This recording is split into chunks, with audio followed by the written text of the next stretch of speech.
parcă să-mi șterse cu peria. Acum tu ești precum o lumânare ce pâlpâia în noapte de zmeria.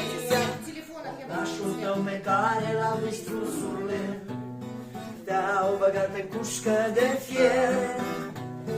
Cine-i următorul la rând? E rândul meu, de azi încât de ieri, de la altă ieri. În Mariupolul în care ne iubeam, prin parcuri și muzee, prin cafenele, acum nu se mai văd acele stele la care până dimineața ne uitam, sub care până dimineața ne iubeam.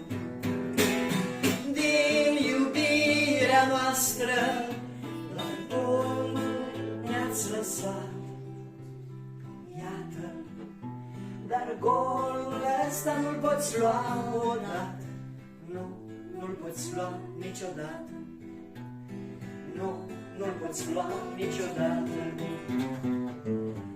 În Mariupolul în care ne iubeam, în parcuri și muzee, prin cafenele, acum se mai văd acele stele la care până dimineața ne uitam, sub care până dimineața ne iubeam, la care până dimineața ne uitam, sub care până dimineața ne iubeam.